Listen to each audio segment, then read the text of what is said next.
वो भाग्यशाली विजेता बन जाएं, जिसे एक चमचमाता हुआ ब्रांड न्यू सैमसंग स्मार्टफोन मिल जाए। इसके अलावा और भी गिफ्ट हैम्पर्स आपका इंतजार कर रहे हैं, तो फिर देर किस बात की।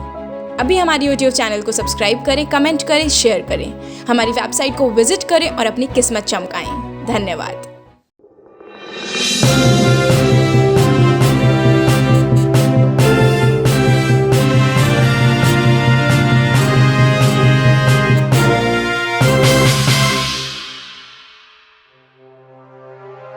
नमस्कार, मैं प्रिया बंसल और आप देख रहे हैं शुभ 24 न्यूज चैनल। आइए जानते हैं देश और दुनिया की कुछ अहम खबरें।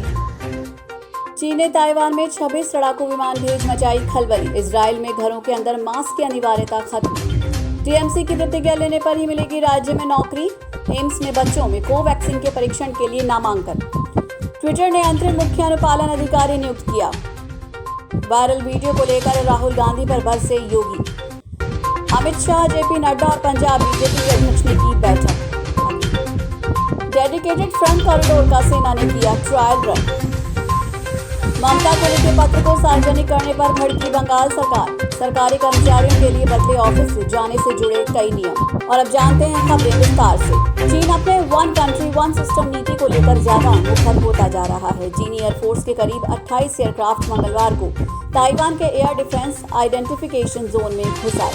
ताइवान ने चीन के घुसपैठ का विरोध किया। ताइवान के रक्षा मंत्रालय ने दावा किया है कि चीन ने मंगलवार को स्वशासित द्वीप ताइवान की तरफ 28 लड़ाकू विमान भेजे। इजराइल ने बेहद सफल टीकाकरण अभियान के बाद अब घरों में मास्क लगाने की अनिवार्यता को खत्म कर दिया है। ये पाबंदी मंगलवार को हटाई गई। हालांकि लोगों को अब भी विमानों में और पृथकवास केंद्र जाने के दौरान मास्क लगाना होगा। जिन लोगों को अब तक कोविड रोधी टीका नहीं लगा है, उन्हें नर्सिंग होम और अन्य दीर्घकालिक स्वास्थ्य सुविधाओं में मास्क का इस्तेमाल करना होगा।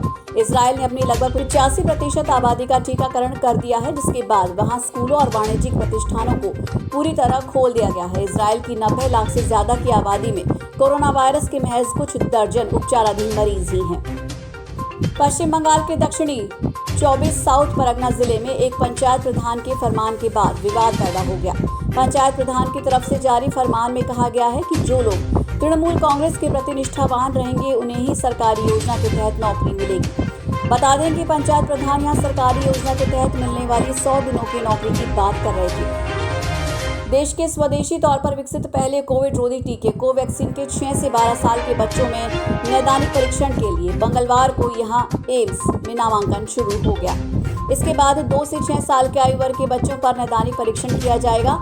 अखिल भारतीय आयुर्विज्ञान संस्थान में 12 से 18 आयु वर्ग के स्वयंसेवकों के नामांकन की प्रक्रिया पूरी हो चुकी है और उन्हें कोवैक्सीन की पहली खुराक दी गई है। ट्विटर ने अंतरिम मुख्य अनुपालन अधिकारी नियुक्त किया है। कंपनी ने कहा है कि जल्द ही सूचना प्रौद्योगिकी मंत्रालय के साथ ब्यौरा साझा किया जाएगा। ट्विटर प्रवक्ता ने कहा कि नए दिशा निर्देशों का पालन करने की हर कोशिश जारी है। सूचना प्रौद्योगिकी मंत्रालय को हर कदम पर प्रगति की जानकारी दी जा रही है। बता दें कि बीते कुछ महीनों में ट्विटर और केंद्र के बीच कई मुद्दों को लेकर टकराव देखने को मिला है।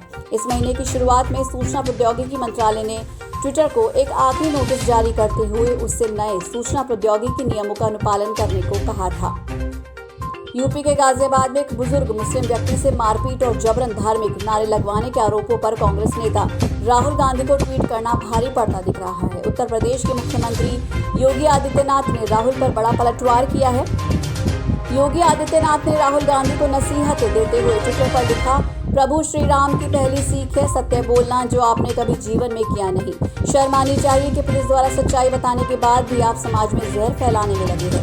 सत्ता के लालच में मानवता को शर्मसार कर रहे हैं। उत्तर प्रदेश की जनता को अपमानित करना, उन्हें बदनाम करना छोड़ दें। पंजाब में अगले साल होने वाले विधानसभा चुनाव के मद्देनजर राजनीतिक हलचल अभी से शुरू हो गई है। मंगलवार को बीजेपी के शीर्ष नेताओं ने बैठक की। पार्टी मुख्यालय में हुई बैठक में बीजेपी के अध्यक्ष जेपी नड्डा, गृह मंत्री अमित शाह, पंजाब बीजेपी के अध्यक्ष अश्विनी शर्मा, राज्य के प्रभारी दुष्यंत गौतम, राष्ट्रीय महासचिव तरुण चुग सहित कुछ अन्य नेता मौजूद थे। ये बैठक करीब 3.5 घंटे चली। बैठक के बाद अश्विनी शर्मा ने कहा कि एक नियमित बैठक थी। इसमें अगले साल होने वाले विधानसभा चुनाव सहित विभिन्न मुद्दों पर चर्चा हुई। बता दें कि 3 नए कृषि कानूनों के खिलाफ प्रदर्शनों से राज्य के राजनीतिक समीकरण बीजेपी के लिए बदले हुए हैं। LAC पर चीन से चल रहे टकराव के बीच भारतीय सेना ने रेलवे के डेडिकेटेड फ्रेट कॉरिडोर पर मिलिट्री ट्रेन पर टैंक, गाड़ियां और दूसरा सैन्य साजिश सामान लादकर ट्रायल किया। ये ट्रायल हरियाणा के रेवाड़ी से राजस्थान के फुलेरा तक किया गया।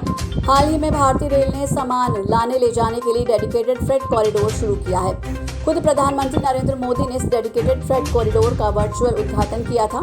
सेना भी अपने टैंक, तोप, गाड़ियां इत्यादि को बॉर्डर ले जाने के लिए रेलवे की मदद लेती है। यही वजह है कि सेना ने रेलवे की डेडिकेटेड फ्रेट कॉरिडोर पर ट्रायल रन किया। पश्चिम बंगाल के राज्यपाल जगदीप धनखड़ ने मंगलवार को मुख्यमंत्री ममता बनर्जी को पत्र लिखकर आरोप लगाया कि वो राज्य में चुनाव के बाद हुई हिंसा पर चुप है और उन्होंने पीड़ित लोगों के पुनर्वास और मुआवजे के लिए कोई कदम नहीं उठाया। इस पत्र को सार्वजनिक किए जाने पर बंगाल सरकार ने हैरानी जताई है। गृह विभाग ने कहा कि पश्चिम बंगाल की सरकार इस बात से निराश और परेशान है कि बंगाल के राज्यपाल ने अचानक अपने उस पत्र को आम लोगों के साथ शेयर कर दिया जिसे उन्हें बंगाल के मुख्यमंत्री को लिखा था। पत्र में लिखी बातें सच और तथ्यों पर आधारित नहीं है। भारत सरकार के कर्मचारियों के लिए कल से कुछ कामकाजी नियम बदल रहे हैं। नियमों से जुड़ी सरकार से नई गाइडलाइंस जारी की है। ये नई अंडर सेक्रेटरी और उससे ऊपर के अधिकारियों के लिए है। नए नियम के मुताबिक 16 जून से 30 जून तक सभी वर्किंग डे में ऑफिस आने के निर्देश दिए गए हैं। खास बात यह है कि ये नियम दिव्यांग और गर्भवती महिला स्टाफ के लिए नहीं है। ये लोग घर से काम जारी रख सकते हैं। बता दें कि इस महीने की शुरुआत में केंद्रीय मंत्री जितेंद्र सिंह ने कहा था कि केंद्र सरकार के कर्मचारियों के लिए फ्लेक्सी अटेंडेंस ऑप्शन को 15 जून तक बढ़ा दिया गया था। देश और दुनिया की तमाम खबरों के लिए बने रहिए शुभ 24 के साथ। धन्यवाद।